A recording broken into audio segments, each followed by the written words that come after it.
Before we talk about what's being dismantled right now, I need us to start with something that is true. Black folks have never had the complexion for protection. That is historical record. The labor protections that came out of the New Deal in the 1930s, that was domestic workers, agricultural workers who were overwhelmingly Black. They were explicitly excluded. The GI Bill that built the white middle class after World War II, Black veterans denied. Redlining was not a side effect of the housing market. It was actually federal policy. So protection was never designed with us in mind.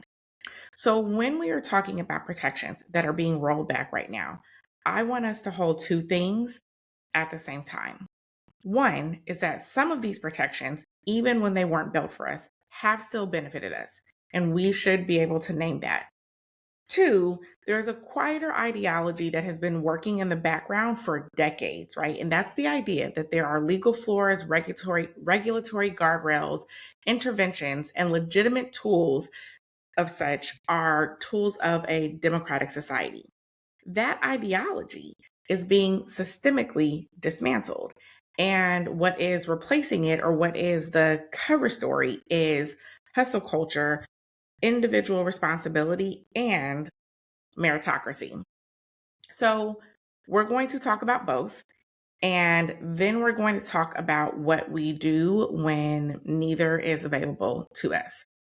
So if you are tuning in for the first time, welcome to my channel. I'm Jice Johnson. I'm a business strategist and an economic developer. And on this channel, I talk about business, leadership, and global politics. So if this is the type of content that you like, I invite you to subscribe and share and help me reach others that might need to hear this information. All right, so let's dig in. I want to start off with story time because I feel like we need to understand what's being taken and also understand why it was built. So I have three short stories for you. Story number one takes place in 1911. There is the Triangle Shirtwaist Factory fire. This fire kills 146 garment workers in New York City, mostly young immigrant women. The doors were locked and there were no fire escapes. So when this goes to trial, the owners are acquitted, and there is public outrage that follows that forces the passage of labor protections. This is where we get fire codes, workplace safety standards, and the right of workers to organize. So these protections did not come from the goodness of the market. They came because the market, left entirely to itself, locked the doors. Now, jump almost a century later. It's 2008. We have the financial system collapsing. Families are losing their homes, their savings, their retirement. The institutions that created the crisis get bailed out. This is when the Consumer Financial Protection Bureau is created specifically so that there is a watchdog, someone whose job it is to stand between the financial industry and the people that they can most easily exploit. Predatory lending, surprise fees, discriminatory credit practices. The CFPB exists because the market, left entirely to itself, created the conditions for the worst economic crisis since the Great Depression. Now, jump back a little bit, and it's 2001. We have the dot-com bubble burst. Retail investors, everyday people who got access to online trading for the first time, they watch their accounts get wiped out in volatile markets. The pattern day trader rule is born. So if you have less than 25K in your account, you can't make more than 3 day trades in a 5-day window. The logic was pretty straightforward. If you can't afford to lose $25,000, then the volatility of day trading can basically take you out fast. That rule just got eliminated this month, and the first companies to benefit, Robinhood and Webull, their stocks jumped the same day it passed. So, three stories, there is a through line here, and that is that protections exist because power without accountability extracts from the people with the least every single time. So let's talk about what's being dismantled right now. And I want to be specific, right? This is not abstract. The Consumer Financial Protection Bureau, or the CFPB, That watchdog was created in 2008. It has effectively been gutted, it's dead. In 2024, under the previous director, the Bureau finalized 24 rules and issued 27 enforcement actions. What's important to note here is the volume, because then, fast forward a year later in 2025, under new leadership, they finalized 8 rules and issued one. They withdrew 67 guidance documents in a single day in May of 2025. Documents that have been shaping fair lending, consumer protection, and credit reporting standards for over a decade. Then on April 22nd of this year, they finalized the rule, one of them that I think matters the most. They eliminated disparate impact under the Equal Credit Opportunity Act. And so here's what that means in plain terms. Under the old standard, if a lender's policy, even if at face value it was considered neutral, if it produced statistically worse outcomes for Black borrowers, that was legally challengeable. We could take it to court. You didn't have to prove that they intended to discriminate. You simply have to prove that the outcomes showed discrimination. So, for example, if an AI underwriting algorithm that denies Black applicants at a higher rate than white applicants with, let's say, identical financial profiles, we could challenge that.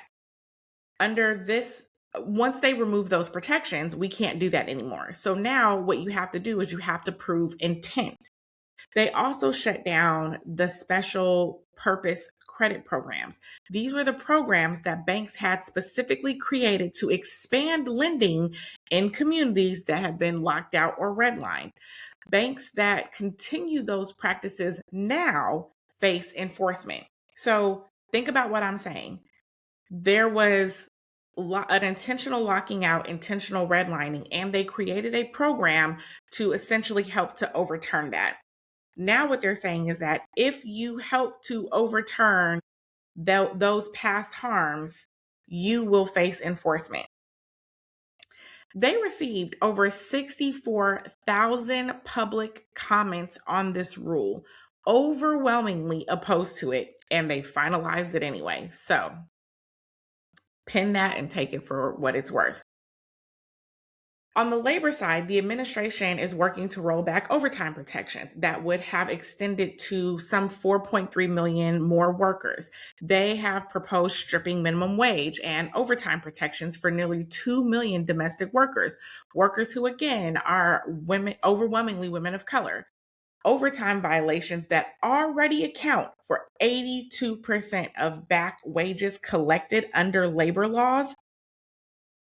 They're looking to take all of that away, right? So the answer is not to remove the floor of which protection stands on. The answer is enforcement.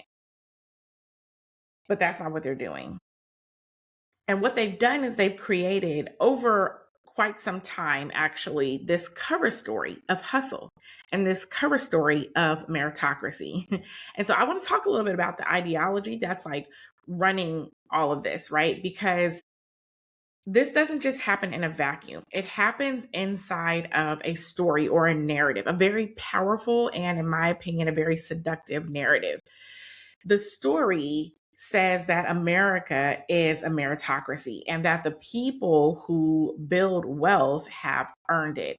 The people who don't are simply making poor choices, and that the enemy of success is regulation. Regulation slows down business. Regulation creates bureaucracy. Regulation punishes the hardworking. And the answer is hustle, right? The answer is hustle. You got to grind, right? If you're not winning, it's because you're not working hard enough. And that story has been useful. Listen, if you've been following me for any amount of time, you may remember that every Monday I used to do a rise and grind post. So I get it, right? Like, as I said, I feel like the story is very seductive, especially if you are, someone similar to myself, who enjoys the work that I do, right? So you keep that hustle up and you're always constantly striving to do better. But what happens is that this has actually kept people focused on their individual output while the structural conditions around us are being changed. So fair lending rules are disappearing, overtime protections are eroding, the financial watchdog goes from 27 enforcements to one enforcement, right? And we're out here busy optimizing our morning routine while they're changing the rules of the game. So here's what the data actually says about meritocracy, right? It's so like I'm going to use the racial wealth gap, right? The racial wealth gap means that the gap between Black and white household wealth, which grew some 38% between 2019 and 2022, during that period of time, I just want to be mindful, like, again, this is the space that I operate in. So you may not know this, but as I have continued to track Black wealth during this period of time, I thought it was very interesting that they were actually putting out information that was telling us that we were making progress in closing the racial wealth gap. Like not that it was like turning in, but that it was starting to that the widening was slowing down, right? And I thought, but this was the narrative that they were telling us, that that we were making progress, right? And at the same time, Black unemployment was still twice the rate of white unemployment, not because Black workers are not working as hard, but because the structures that are distributing economic opportunity, they are not neutral. They have never been neutral. And so we have this, very loud ideology around meritocracy. And I think what we're starting to see now is, despite, however hard people have been working, we're starting to see through it because we've been working hard. We've been working hard for a long time, and we're not seeing the fruits of that labor, right? And it's not just Black folks. Working class communities across all demographics are watching their labor protections disappear. They're watching their consumer protections disappear. They're watching their financial protections disappear, all under this banner of freedom and merit.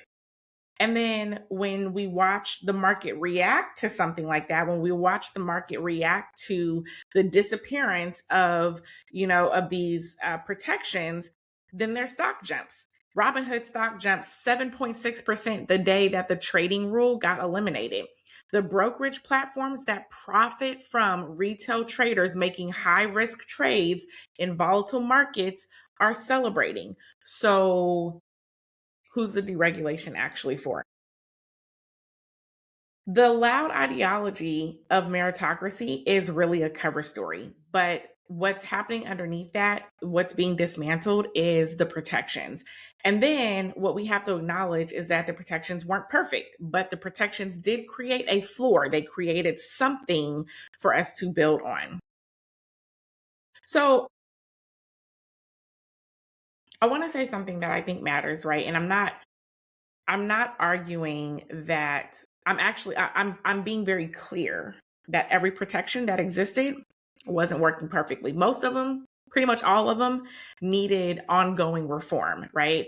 The pattern day, like using the pattern day trader rule as an example, had been the same since 2001. The market has changed. Commission structures have changed. The argument for modernizing that rule is not unreasonable. So recognizing things like the Consumer Financial Protection Bureau, it had a lot of critics from multiple directions, including people who felt that the enforcement was inconsistent or was even overly aggressive in some areas. But what I want to be clear about in this space is that reform, yes, but reform and removal are not the same thing. Reform says that this tool isn't working as it should or as well as it could, so we should fix it. Removal says that the people that this tool was protecting don't deserve protection, or that the cost to the institutions that would rather not be held accountable is more important than the cost to the people being harmed. So when you remove fair lending enforcement and you call it merit-based opportunity, that is not reform. When you strip away overtime protections for over 2 million domestic workers and then frame it as reducing regulatory burden, that's not reform. That's not even modernization. When you shut out special purpose credit programs that are specifically designed to expand access to communities that redlining locked out, while the legacy of redlining is still very legible in property values and wealth accumulation and lending patterns. That is not any sort of regulatory restraint. That is literally the continuation of a policy just by some other means or some other name. This is about to be the Wild Wild West. This is about to be the Wild Wild West. In a deregulated environment, the people with more money and more resources simply take more. The people at the bottom who have no recourse are about to find out exactly how bad it can get. So, this leads me to asking what we should do. And I want to be super transparent here that I do not know. Because prior to this dismantling, right, and we've seen this dismantling, this erosion happen in more than one space. Right now, I'm talking about these specific financial protections that have been, that have been rolled back or that have been completely gutted and dismantled. But I've also spent time talking about, for example, antitrust laws that have allowed for the continual consolidation. So no matter which way you cut it, there is a legislative blanket here that has persisted through both Republican and Democratic regimes, right? So we have to recognize, and I don't think this is where a lot of the frustration is coming from, specifically on the Democratic side, because as I've made mention and many times before, Republican ideologies are inherently racist. And there's not an expectation, at least not from me, that, and I would assert should not be from you, that Republican ideologies are going to benefit Black folks in any way. I think the difference with the Democratic Party, and I always like to be very clear about my position, I'm neither Democrat nor Republican. But when I lean democratically, it is because the Democratic Party is a mixed party. And in that mixed party, you have those who are protecting the system and you have those who are truly trying to make change. That dynamic doesn't exist in the Republican Party.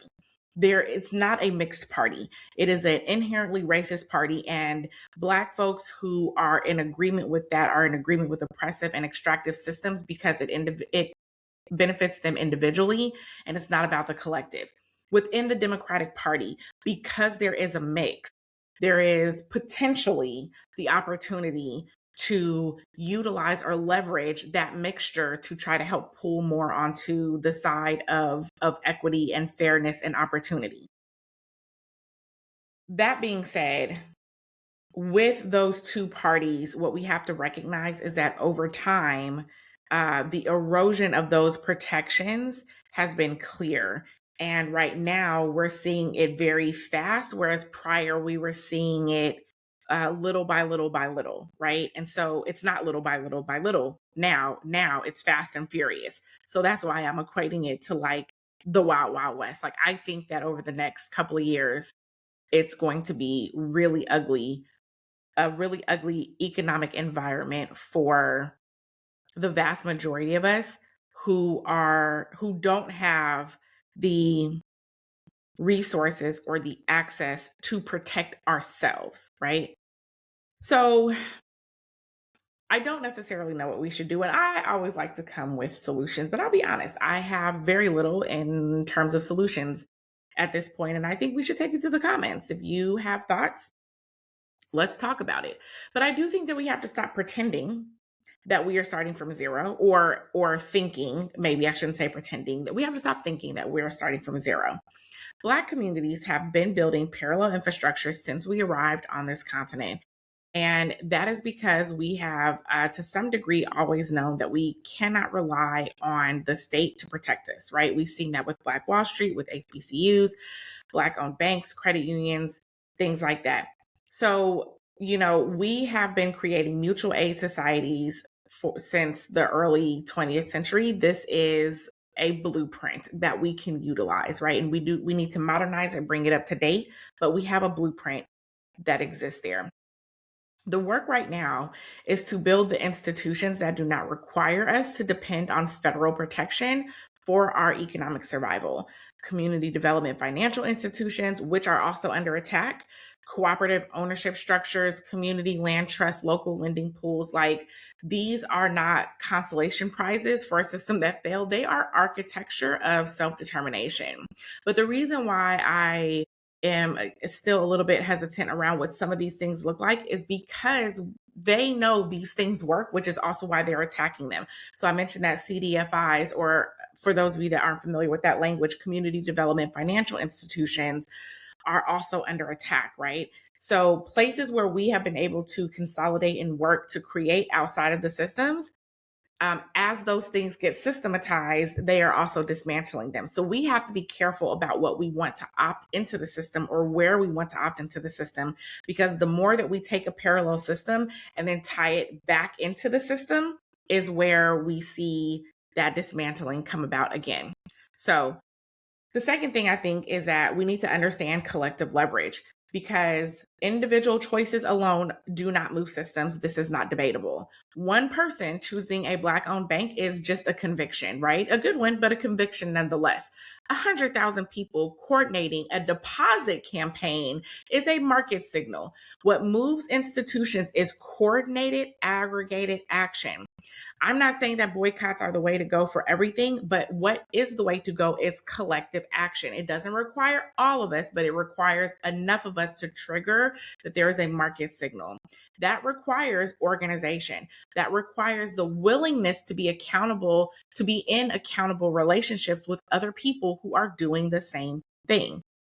This is why I got frustrated with people who are trying to break away from the Target boycott. Who cares about your convenience? It's not about your convenience. You have to be held accountable in relationship to other people who are doing the same thing in order to move the needle. And which is also why I say that convenience is going to be the death of us. If you have to live in the space of convenience, it's just not going to work. It's not.